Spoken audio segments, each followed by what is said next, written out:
mai girma shugaban wannan makaranta principal ina take kuma oh to ci gaba da aiki masu girma wanda muka tura da su yan tawaga musamman shugaban cibiyar ciniki alaƙa abubakar alhamsad da sauran mataimakansa duka a principal ya faɗi sunayensu da kuma mataimaka ga ita wannan principal da malamai da kuma wanda suka fi kowa girma ko ɗalibai da muka tara mu a wannan gurin. Assalamu alaikum wa rahmatullah wa barakatuh.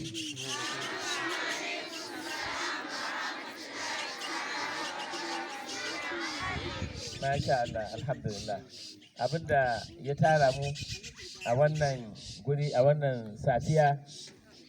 al'amari ne na magaɗan abin da aka fara yi sannan mu sake duba mu ga kuma me za a ƙara yi. Kullum muna yin addu'a Allah ya yassare ya kawo mana sauƙi kan dukkan lamuranmu. Yayin da muka ji labarin yadda makarantar take muka zo a matsayin kwamiti muka duba muka ce to abin da muke da shi ba dan wannan makarantar ne kawai ba. Muna da ɗan abin da za mu yi amma ga duk makarantun da suke Kano da gidajen marayu da sauransu sai muka ce to bari mu ɗan ɗauki ɗan wani abu ɗan ƙarami a fara da shi. Shi ne aka fara da wannan wanda a lokacin da muka ya lalace da dama mu yi mamaki cewa ana ma kwana a ciki lokacin sanyi da lokacin damina da sauran lokuta da ake buƙatar guri ya zama mai nagarta domin a ji daɗin zama a cikinsa. Aka samu aka sai gurin ya zama yadda ya zama. Cikin abincin Allah muka ɗan yi hoɓɓasan da ta samu. Bata kai zangon da ya kamata ba. So mun taɓa ne farawa aka yi. In mun gama da wannan ɗan ƙaramin biki za mu tafi tare da shugaba na cibiyar ciniki da sauran manyan jami'ai da suke nan gurin domin mu kewaya mu sake ganin waɗansu guraren ga IS ya iso mu kewaya wannan mara bane ga IS Marshal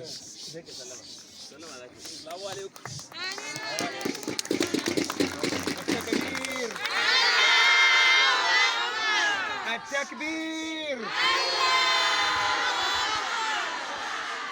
Allah ya muku albarka wannan maraba ga shugaba tana tasiri akan kowane gaba.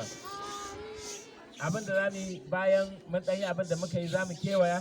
mu ga ɗaya ko biyu daga cikin gurare sannan mu sake dubawa mu ga me kuma zamu iya yi. Gare ku ɗalibai ita ce magana guda ɗaya tal ku sani yadda iyayenku suke tiritiri da ku suke ɗawainiya da ku da principal da malamai an kawo ku domin ku samu makama ta rayuwa ku sami ilimi da tarbiyya ku yi amfani da wannan damar kar ku yi zama kuna tatsuniya kuna zaman banza kuna hira mara dalili ku yi amfani da lokacinku yadda in kun girma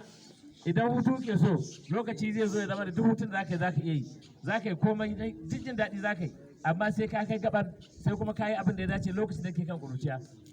saboda ku biyayya ga malamanku ku so su kyauta musu